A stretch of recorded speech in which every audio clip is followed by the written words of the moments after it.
अरे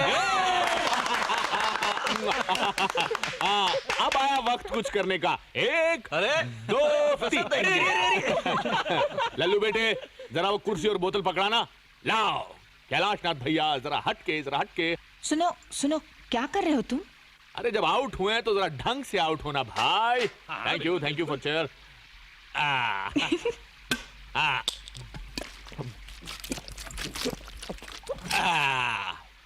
फिल्म शोले, धर्मेंद्र, शराबी सीन। मासी जी,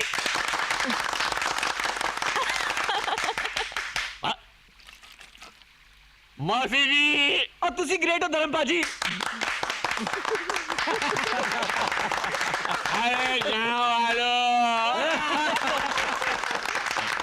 अरे गाँव वालों, ये जो बसंती है ना, बसंती, इससे मेरा लगन होने वाला था।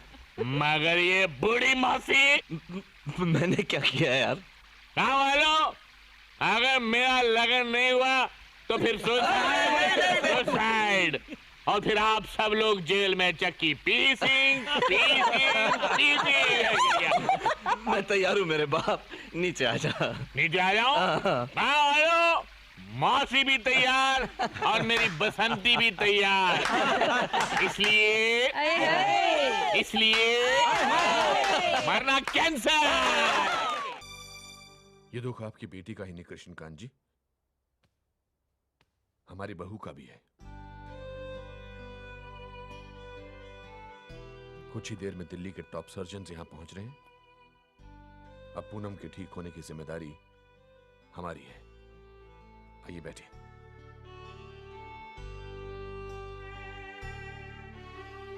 सुनील, डॉक्टर रशीद से एक बार मिल लेते हैं। आप एक मिनट। चाचा जी, चाय। नहीं बेटा, आधी आधी पिएंगे। आप क्यों चिंता कर रहे हैं कृष्णकांत जी? वो कर रहा है ना हमारी चिंता। लीजिए चाय पीजिए। अरे लीजिए।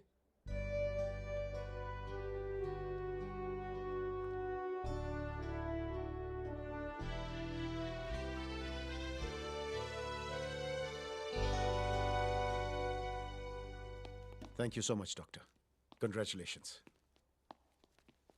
डॉक्टर, अवश्य। ऑपरेशन सफल रहा। 48 घंटों बाद जब पट्टियां खुलेंगी तब एग्जैक्ट पोजीशन पता चल जाएगी। लेकिन यह शुरुआती जंग हमने जीत ली है प्रेम। लेकिन पूनम को कम से कम 1-1.5 महीने के लिए यहीं रहना होगा। डॉक्टर साहब, उसके बाद पूनम घर जा सकती है? जरूर। तो ठीक है, तब तक हमारी बहू आपके पास है कृष्णकांत जी। उसके बाद बारात लेकर आएंगे आपके द्वार पर। इनसे बहुत खातिर कराना बाकी है, क्यों डॉक्टर साहब? बिल्कुल समधी जी।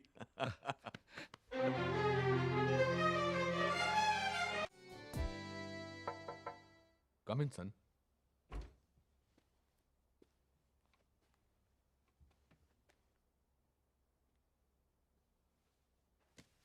That's okay. बाकी इतना जरूरी नहीं सर, आप बात कीजिए, बात कीजिए।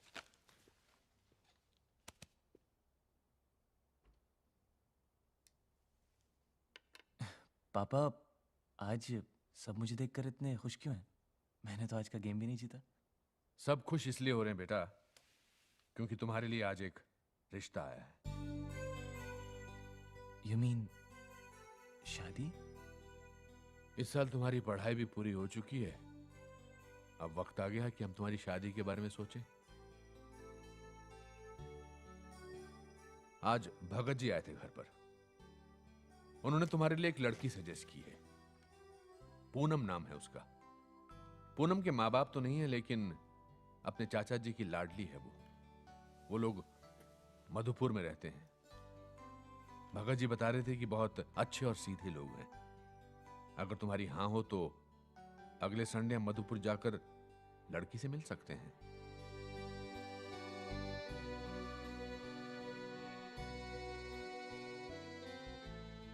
और अगर कोई और लड़की हो जो तुम्हें पसंद है तो तुम खुलकर कह सकते हो बेटा।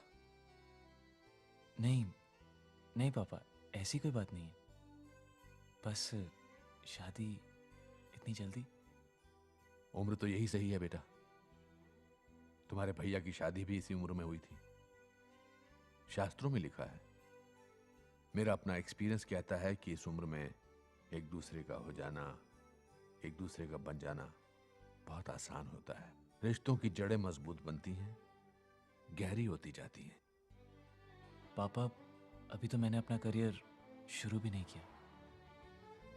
फैक्ट्री में ट्रेनिंग चल रही है।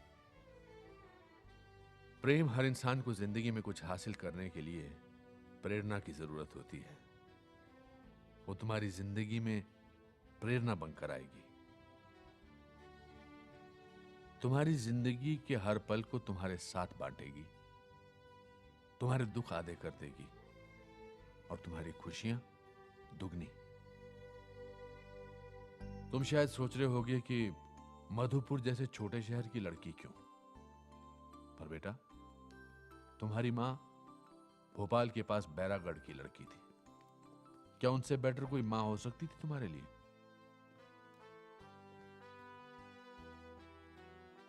हम दोनों ने जिंदगी को भरपूर जिया, दुनिया देखी, तुम दोनों भाइयों को बड़े होते देखा। वो आज भी मेरे साथ है। आज जब नौजवानों में शादी से विश्वास उठते देखता हूं तो बहुत अफसोस होता है।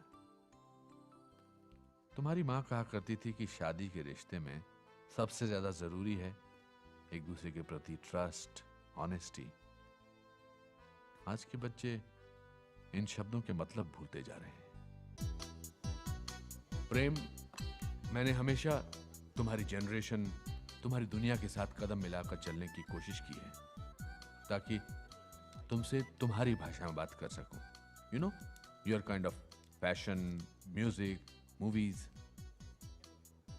आज मैं चाहता हूं कि तुम अपने पापा से भी कुछ सीखो। लड़की से मिलो, उससे बातें करो। देखो अगर तुम दोनों एक दूसरे को समझ सकते हो और फिर डिसीजन लो। और अब पूनम की फोटो तुम देखो, मैं तुम्हारा इंतजार करता हूं। हाँ हाँ, आप जाओ, एसी के पास 3 दिन चक्कर लगाओ। It is necessary. Tell them to follow it. Yes. मुझे आपसे कुछ बात करनी है। आपको अंदर आने किसने दिया? जाइए बाहर और पब्लिक रिलेशन ऑफिसर से मिलिए। मैं आपसे मिलने आया हूँ, आपको ये बताने कि आपके आदमियों को बात करने की तमीज नहीं है। जानवर समझते हैं सबको वो। मैं अपना सामान लेने आया हूँ, कोई भीख मांगने नहीं आया हूँ, और ना ही कोई इस तरह से। देखिए मिस्टर, यहाँ सभी को अपना टीवी लेने नहीं आया हूँ। मैं अपने मरे हुए बेटे की अस्थियां लेने आया हूँ। एक बाप का अपने बेटे की राख पर कोई अधिकार है या नहीं, या उसके लिए मुझे नीचे रिश्वत देनी पड़ेगी? आपके पास इतनी फुर्सत तो होगी कि मुझे मेरे बेटे की अस्थियां दिलवा दीजिए।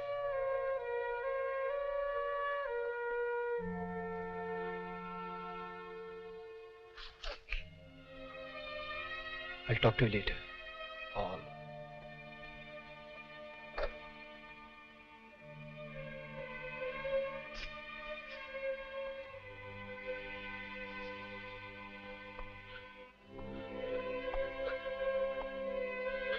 नए पेपर्स मुझे दीजिए।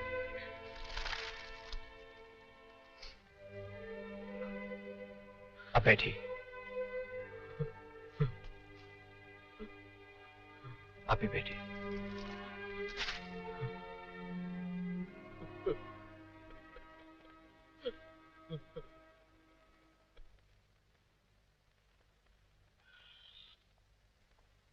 डेविड साहब, बाद में।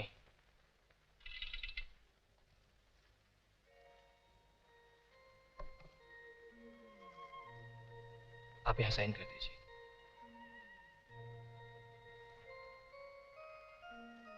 I'm sorry, हमारी वजह से आपको काफी तकलीफ हुई। हम लोग दरअसल काफी प्रेशर में काम करते हैं, इसलिए कभी कभी रूड हो जाते हैं। बाकी सामान, रेफ्रिजरेटर, वीसीआर और टीवी एम्बेसी का लेटर मिलते ही क्लियर करवा देंगे। नहीं, उसकी जल्दी नहीं है।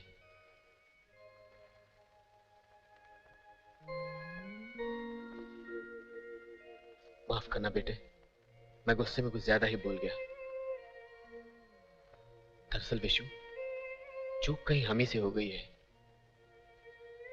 शायद हमें ठीक शिक्षा नहीं दे पाए।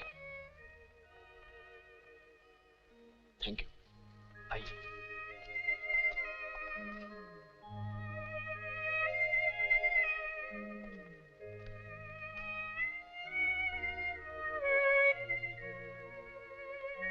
वाह प्रोफेसर साहब वाह, क्या कचौरियां बनाई हैं आपने। अरे अमचूर की चटनी के साथ खाइए चौबे जी, मथुरा की कचौड़ियों को भूल जाएंगे। सिद्धार्थ बाबू,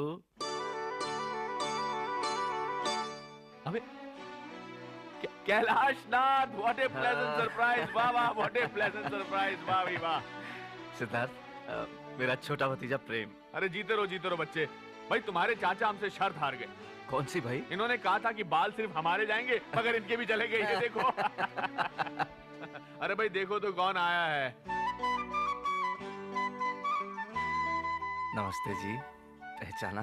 कैसे हैं आप? अरे होंगे कैसे, आज टॉप के उद्योगपति में इनका नाम लिया जाता है। आइए बैठिए। सच कैलाशनाथ, जब अखबारों में तुम्हारा नाम पढ़ते हैं तो बहुत गर्व महसूस करते हैं भाई। अरे ठीक है। बेटा प्रेम, तुम शायद हम तीनों की हिस्ट्री नहीं जानते होगे। हम तीनों कॉलेज में एक साथ थे और बहुत मौज मस्ती किया करते थे, नहीं कैलाशनाथ? आओ भाई आओ, यहाँ रख दो। भाई हमारी बेटियों से तो तुम मिल ही चुके हो। हाँ। और कैलाशनाथ, यहाँ हर साल आते हो? इस बार एक खास मकसद से आया हूँ। अच्छा? अपने भतीजे राजेश के लिए। हमें तुम्हारी बड़ी बेटी बहुत भा गई। पूजा? हाँ, अगर तुम्हें ऐतराज ना हो तो। ऐतराज? क्या बात करते हो, तुम्हारा भतीजा है कैलाशनाथ? फिर भी राजेश हमारे साथ आया हुआ है, एक बार तुम उससे मिल लो तो। जा भैया को बुला के ला। मतलब? हाँ जाना। कैलाशनाथ,